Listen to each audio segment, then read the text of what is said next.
नमस्कार दोस्तों, हाजिर है एक बार फिर से आज की बड़ी और ताजा खबरों के साथ। बस आपसे निवेदन है, कृपया वीडियो को लाइक कर दें, चैनल को सब्सक्राइब कर लें और घंटी बटन भी दबा दें। ये पहली बड़ी खबर है, दिल्ली में कांग्रेस पार्टी को लगा बड़ा झटका। मेयर चुनाव से पहले 2 पार्षद आम आदमी पार्टी में हुए शामिल। ये आपको बता दें कि दिल्ली में मेयर चुनाव से पहले कांग्रेस पार्टी को बड़ा झटका लगा है। कांग्रेस के 2 पार्षद आम आदमी पार्टी में शामिल हो गए। मुस्तफाबाद से पार्षद सबीला बेगम और ब्रजपुरी से पार्षद नादिया खातून ने शुक्रवार को आम आदमी पार्टी ज्वाइन कर ली। आम आदमी पार्टी नगर निगम प्रभारी दुर्गेश पाठक ने बताया कि कांग्रेस के 2 पार्षद आम आदमी पार्टी में शामिल हो गए हैं। मेयर चुनाव के लिए अब आम आदमी पार्टी और मजबूत हो गई है। और बड़ी खबर, कुड़नी उपचुनाव में हार के बाद आरजेडी नेता ने मांगा नीतीश कुमार का इस्तीफा, कहा तेजस्वी यादव को बनाए मुख्यमंत्री। ये आपको बता दें कि बिहार की कुड़नी विधानसभा सीट पर हुए उपचुनाव में बीजेपी को जीत मिली है। इस चुनाव में महागठबंधन की ओर से लड़ रहे जदयू के प्रत्याशी मनोज कुशवाहा को बीजेपी के केदार गुप्ता ने हरा दिया। लालू प्रसाद यादव की पार्टी आरजेडी ने कुड़नी उपचुनाव में मिली हार का ठीकरा नीतीश कुमार के सिर पर फोड़ दिया है। यहां तक कि पार्टी के पूर्व विधायक ने नीतीश कुमार से मुख्यमंत्री पद से इस्तीफा देने की मांग करते हुए तेजस्वी यादव को पद सौंपने की मांग की। कुड़नी से आरजेडी के पूर्व विधायक अनिल सैनी ने कहा कि ये हार महागठबंधन की नहीं है, ये हार नीतीश कुमार की है। ये चुनाव हम नीतीश कुमार की जिद की वजह से हारे। वे गोपालगंज और मोकामा में प्रचार करने तक नहीं गए। उन्होंने कहा कि जिस तरीके से तेजस्वी यादव ने उपचुनाव में पार्टी चुनाव चिन्ह का त्याग किया, उसी तरीके से नीतीश कुमार को भी मुख्यमंत्री पद से इस्तीफा दे देना चाहिए और महागठबंधन को मजबूत करने के लिए तेजस्वी यादव को मुख्यमंत्री बनाना चाहिए। अगली बड़ी खबर, यूपी की राजनीति में हो गई ऐतिहासिक घटना। आजादी के बाद पहली बार रामपुर में नहीं रहा कोई मुस्लिम विधायक। ये आपको बता दें कि उत्तर प्रदेश की रामपुर विधानसभा सीट पर बीजेपी की जीत एक ऐतिहासिक घटना है। इससे प्रदेश में ब्रांड योगी के प्रभुत्व को और मजबूती मिल गई है। देश में गुजरात के बाद उत्तर प्रदेश भारतीय जनता पार्टी का दूसरा सबसे बड़ा किला है। रामपुर सीट पर आधे से अधिक मुस्लिम आबादी है। बीजेपी ने इस साल की शुरुआत में समाजवादी पार्टी के गढ़ आजमगढ़ और रामपुर दोनों में लोकसभा उपचुनाव जीते थे। आजादी के बाद से रामपुर विधानसभा सीट बीजेपी ने कभी नहीं जीती थी। समाजवादी पार्टी के लिए पिछले 2 दशक से आजम खान और उनका परिवार यहां से जीत रहा है। आजादी के बाद से इस सीट ने हमेशा एक मुस्लिम विधायक को देखा है। रामपुर में पहली बार बीजेपी के आकाश सक्सेना 62% वोट शेयर के साथ जीत गए हैं। यह दर्शाता है कि कुछ मुस्लिम मतदाताओं ने भी रामपुर विधानसभा सीट पर बीजेपी को वोट दिया है।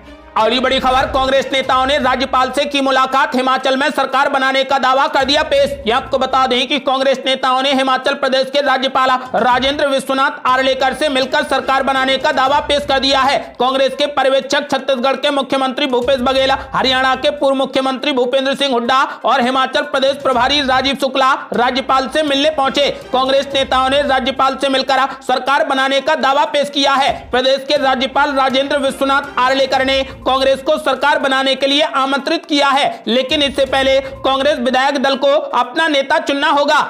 अगली बड़ी खबर, हिमाचल में मुख्यमंत्री पर सस्पेंस बरकरार, विधायकों से 1-to-1 हो रही बात, अब कांग्रेस हाईकमान लेगा फैसला। ये आपको बता दें कि हिमाचल प्रदेश के शिमला में चल रही कांग्रेस विधायक दल की बैठक में एक लाइन का प्रस्ताव पास हुआ है। सूत्रों के अनुसार मुख्यमंत्री पर फैसला हाईकमान करेगा। कांग्रेस ऑब्जर्वर सभी विधायकों से 1-to-1 मिल रहे हैं। शिमला में कांग्रेस के पार्टी कार्यालय में हुई इस विधायक दल की बैठक में कांग्रेस हिमाचल प्रदेश प्रभारी राजीव शुक्ला, कांग्रेस के 2 पर्यवेक्षक छत्तीसगढ़ के मुख्यमंत्री भूपेश बघेल और हरियाणा के मुख्यमंत्री भूपेंद्र सिंह हुड्डा मौजूद रहे। इनके अलावा हिमाचल प्रदेश कांग्रेस प्रमुख प्रतिभा वीरभद्र सिंह सहित सभी नवनिर्वाचित विधायक भी बैठक में पहुंचे। इस बैठक से पहले प्रतिभा सिंह और चुनाव अभियान समिति के प्रमुख सुखविंदर सिंह सुक्खू के समर्थकों ने उनके पक्ष में जमकर नारे लगाए। प्रतिभा सिंह के समर्थकों ने पर्यवेक्षक भूपेश बघेल का काफिला भी रोका। पूर्व मुख्यमंत्री वीरभद्र सिंह की पत्नी प्रतिभा सिंह को मुख्यमंत्री पद का सबसे बड़ा दावेदार माना जा रहा है। आपको बता दें कि फिलहाल विधायक दल की बैठक में एक लाइन का प्रस्ताव पास हुआ है। अब मुख्यमंत्री पर फैसला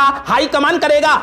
अगली बड़ी खबर, गुजरात के मुख्यमंत्री भूपेंद्र पटेल ने अपनी पूरी कैबिनेट के साथ मुख्यमंत्री पद से दिया इस्तीफा। आज होगी विधायक दल की बैठक, 12 दिसंबर को फिर लेंगे मुख्यमंत्री पद की शपथ। ये आपको बता दें कि गुजरात में 156 सीटें जीतकर बीजेपी ने इतिहास रच दिया है। इस ऐतिहासिक जीत के बाद नई सरकार के गठन की प्रक्रिया तेज हो गई है। इसी के मद्देनजर भूपेंद्र पटेल ने मुख्यमंत्री पद से इस्तीफा दे दिया है। भूपेंद्र पटेल राजभवन पहुंचे और राज्यपाल आचार्य देवव्रत को अपना इस्तीफा सौंप दिया। बीजेपी की योजना है कि इसी सप्ताह शपथ शपथ ग्रहण समारोह का आयोजन किया जाए। पार्टी की ओर से अब विधायक दल की बैठक बुलाई गई है, जिसमें विधायक दल का नेता चुना जाएगा। उम्मीद है कि पार्टी एक बार फिर से भूपेंद्र भाई पटेल की ताजपोशी करेगी। बीजेपी की ओर से 12 दिसंबर को शपथ ग्रहण कार्यक्रम का आयोजन किया जाएगा। शपथ ग्रहण के लिए तैयारियां शुरू हो चुकी हैं। अगली बड़ी खबर, शिवपाल यादव के साथ में पूरी प्रसपा का समाजवादी पार्टी में होगा विलय। अखिलेश यादव के ऐलान के बाद सक्रिय हो गए दोनों दलों के नेता।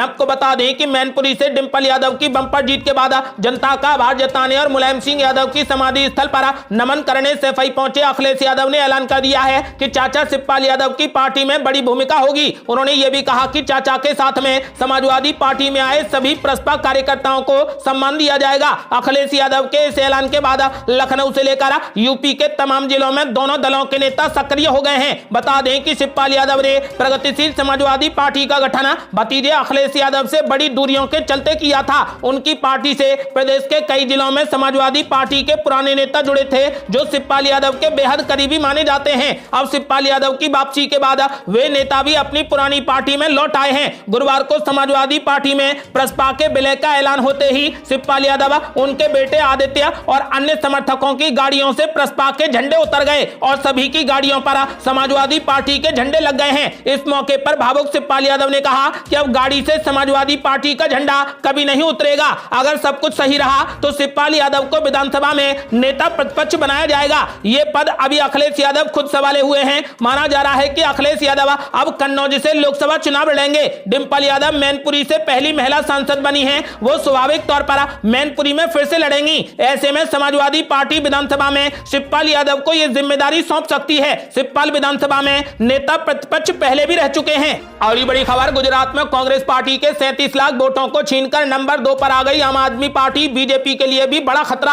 आपको बता दें कि गुजरात विधानसभा चुनाव के नतीजे 8 दिसंबर को घोषित कर दिए गए, जिसमें बीजेपी ने बंपर जीत हासिल की है और कई नए रिकॉर्ड बना दिए हैं। लेकिन इस चुनाव में कांग्रेस के जनाधार का ग्राफ काफी नीचे चला गया। इन दोनों राष्ट्रीय पार्टियों के बीच में गुजरात में आम आदमी पार्टी ने बड़ी दस्तक दे दी है, जिसने एक तरफ तो कांग्रेस पार्टी के लिए खतरे का संकेत दे दिया है, तो वहीं दूसरी तरफ बीजेपी के माथे पर भी गहरी चिंता की लकीर खींच दी है। इस बार गुजरात चुनाव में आम आदमी पार्टी पूरे दमखम के साथ उतरी और पार्टी के संयोजक केजरीवाल ने ताबड़तोड़ कई रैलियां की। केजरीवाल ने गुजरात में हर समाज के अंतिम व्यक्ति तक अपनी पहुंच बनाई। हर तबके के लिए कई घोषणाएं और चुनाव प्रचार के हर मंच से दिल्ली और पंजाब का उदाहरण देने का क्रम जारी रखा। आम आदमी पार्टी को मात्र 5 सीटें मिली हैं, लेकिन 35 जगहों पर वो कांग्रेस पार्टी को दूसरे नंबर से खिसकाने में कामयाब रही है। आपको बता दें कि कांग्रेस पार्टी को गुजरात में 2017 के विधानसभा चुनाव में 1,24,37,661 वोट मिले थे, जबकि इस बार 86,83,808 वोट ही मिले हैं। यानी कांग्रेस को पिछले चुनाव के मुकाबले इस बार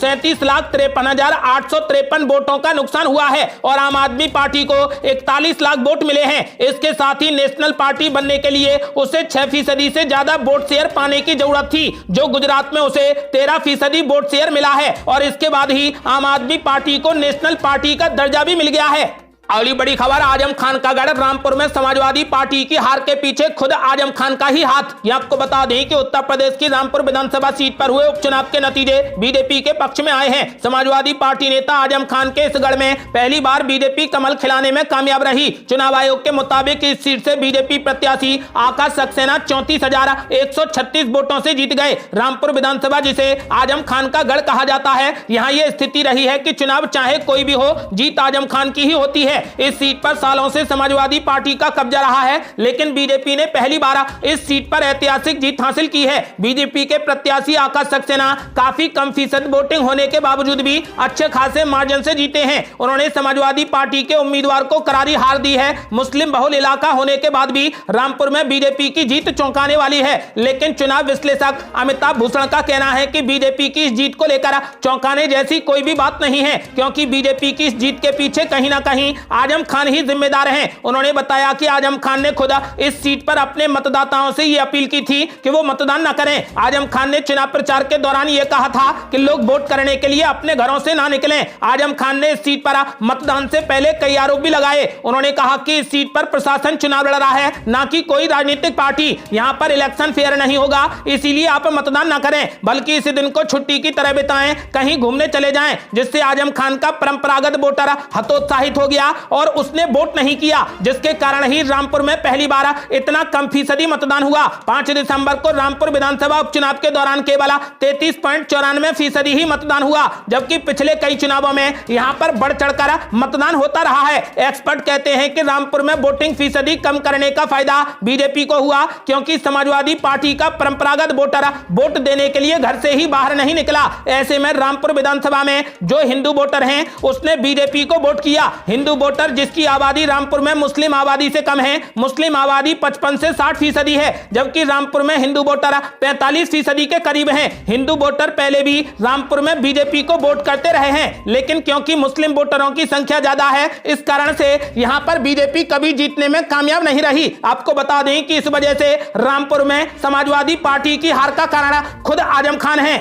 अगली बड़ी खबर, पुरानी पेंशन योजना 2024 में बनेगी गेम चेंजर। देश में इसी मुद्दे पर चुनाव लड़ने की तैयारी में कांग्रेस। ये आपको बता दें कि हिमाचल प्रदेश में कांग्रेस ने जिस तरीके से पुरानी पेंशन योजना के मुद्दे को मजबूती से आगे बढ़ाकर सत्ता पर कब्जा जमा लिया, तो सवाल अब यही उठ रहा है कि क्या कांग्रेस पार्टी अब आने वाले दिनों में इसी मुद्दे को सबसे आगे रखेगी। कांग्रेस से जुड़े एक वरिष्ठ नेता ने कहा कि इसमें कोई भी दो राय नहीं कि पुरानी पेंशन योजना स्कीम के मुद्दे ने लोगों को कांग्रेस से जोड़ा है। यही वजह है कि आने वाले दिनों में होने वाले विधानसभा और लोकसभा के चुनावों में कांग्रेस पार्टी अब इसी मुद्दे को गेम चेंजर की तरह इस्तेमाल करने की तैयारी कर रही है। कांग्रेस ने जिस तरीके से हिमाचल प्रदेश में पुरानी पेंशन योजना का मुद्दा बनाकर सत्ता पर कब्जा जमाया, वो पार्टी के लिए बड़ी उम्मीद की किरण दिख रही है। राजनीतिक विश्लेषकों का मानना है कि कांग्रेस पार्टी इस मुद्दे को जोर शोर से उठाएगी और उनकी समस्याओं को दूर करेगी। जाहिर सी बात है कि कर्मचारी उनके साथ जुड़ेगा ही। राजनीतिक विश्लेषक आर.एन. शर्मा ने कहा कि जिस तरीके से कांग्रेस ने इस मुद्दे को उठाया और मुद्दे के साथ उनको सफलता मिली, वो निश्चित तौर पर अगले चुनावों में कांग्रेस के लिए गेम चेंजर साबित होगी।